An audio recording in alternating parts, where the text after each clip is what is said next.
2023 жылдын 6 январында Кыргызстандын энергетика министрлигинде Өзбекстан, Казакстан жана Кыргызстандын энергетика министрлеринин жолугушуусу болуп өттү. Бул тууралуу ведомствонун басма сөз кызматынан кабарлашты. Маалыматка ылайык, жолугушуунун алкагында тараптар Камбар-Ата 1 ГЭСтин куруунун жол картасын иштеп чыгуу боюнча биргелешкен талкуу өткөрүштү. Тактап айтканда, долбоорду ишке ашыруудан биринчи 3 өлкөгө тең калыс жана пайдалуу болуусуна басым жасалды. Андан соң тараптар Камбар-Ата 1 ГЭСтин курулушун ишке ашыруу боюнча жол картасынын макулдашуусуна кол коюшту. Камбар-Ата 1 ГЭСтин курулушун ишке ашыруу боюнча жол картасына Кыргызстандын энергетика министри Ибраев Таалайбек Өмүкеевич, Казакстандын энергетика министри Акчулаков Болат Уралович, Өзбекстандын энергетика министри Мирза Махмудов Журабек Турсунпулатович кол койду.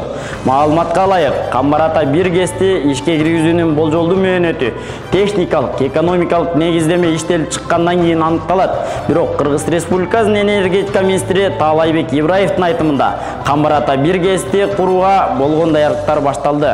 Камбар-Ата 1 ГЭСти куруу коңшу 3 өлкө үчүн пайдалуу, өзгөчө Кыргызстан үчүн десек болот. Себеби биздин өлкө электр энергиясын импорттоон эмес, экспорттоон өлкөгө айланышы керек. Эгерде биз коңшу өлкөлөр менен биргеликте Камбар-Ата 1 ГЭСти куруп алсак, биздин мамлекетте бир топ электр энергиясына болгон тартыштык жоюлат. Бүгүн биз Камбар-Ата 1 ГЭСтин курулушун ишке ашыруу боюнча жол картасына кол койдук. Камбар-Ата 1 ГЭСтин курууга даярдык иштери, жол, көпүрө салуу, электр линияларын тартуу, куруу аянтчалары даярдалууда.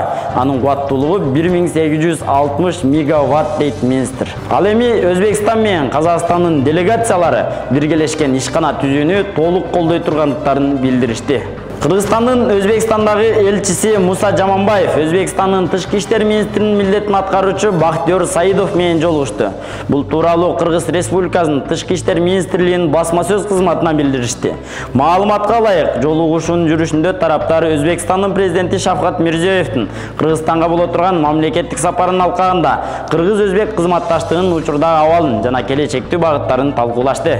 Мамлекеттик визиттин алдында белгиленген биргелешкен пландарды жана долбоорлорду ишке ашырууга өзгөчө көңүл бурулду. Өзбекстан президентinin бүтүлүп жаткан мамлекеттик сапары мурда жетишилген макулдашууларды жогорку деңгээлде бекемдөөгө мүмкүндүк берет жана кыргыз-өзбек стратегиялык өнөктөштүк мамилелерин андан ары өнүктүрүүгө өбөлгө болот деп баса белгиленди. Тараптар эки мамлекет башчынын саясий эркинин аркасында акыркы жылдары өз ара ишеним жана коңшулук принциптерине негизделген эки өлкөнүн ортосундагы мамилелерди чыңдоо жана кеңейтүү боюнча маанилүү чечимдер кабыл алынганын баса белгилешти. Маектештер ошондой эле дипломатиялык мамилелердин түзүлгөндүгүн 30 жылдыгын белгилөө боюнча бир катар маанилүү иш-чараларды өткөрүү маселелерин талкуулашты.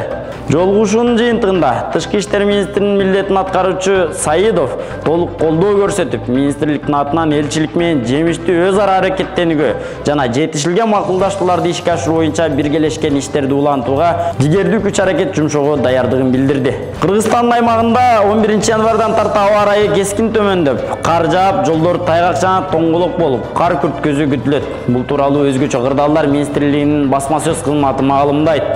Өзгөчө кырдаалдар министрлиги алыскы жолго чыгууда дарылардын топтомун, ысык суу, жол азыгын, күрөк жана дөңгөлөк чынжырчасын алууну унутпоону эскертет. Унаалардын ортосунда 500 метр аралык сакталуусу зарыл. Кыргызстандын куралдуу күчтөрү дүйнөдө 107 орунду ээледи. Рейтингде 145 өлкө бар. Анын сапкашында АКШ, Россия жана Кытай турат. Ал эми Борбор Азия мамлекеттеринин арасынан аскер күч боюнча Өзбекстан алдыңкы орунга чыкты. Кыргызстандын куралдуу күчтөрү дүйнөдө 145 өлкөнүн ичинен 107 орунду ээледи. Бул тууралуу GFP сайтынын жаңыртылган рейтингинде жазылган. Эске салсак, өткөн жылы Кыргызстандын армиясы ушул эле рейтинг боюнча 93 орунга чыккан болчу. GFP сайтынын маалыматы боюнча рейтингдин башында АКШ, Россия жана Кытай турат. Ал эми Борбор Азия мамлекеттеринин куралдуу күчтөр боюнча алдыңкы орунду Өзбекстан ээлеген. Ал рейтингде 62 орунда турат. Андан кийин 63 орунда Казакстан. Өткөн жылы Казакстан 64 орунда болгон. 82 орунда Түркмөнстан. Түркмөнстан мурунку жылы 83 орунда болчу. 107 орунда Кыргызстан жана 120 орунда Тажикстан. Тажикстан мурдагы жылы быйылга караганда 111 орунда туруп алдыңкы орундарды ээлеп келген. Экономика жана коммерция министри Данияр Амангелдиевдин бир да үй-жай автоунаасы жок. Бул тууралуу ал 2021-жылга карата тапшырган декларацияда жазылган. Министр бир жылда 2 миллион 570 миң сом иштеп тапканын айткан, бирок чыгаш азы тууралуу көрсөткөн эмес.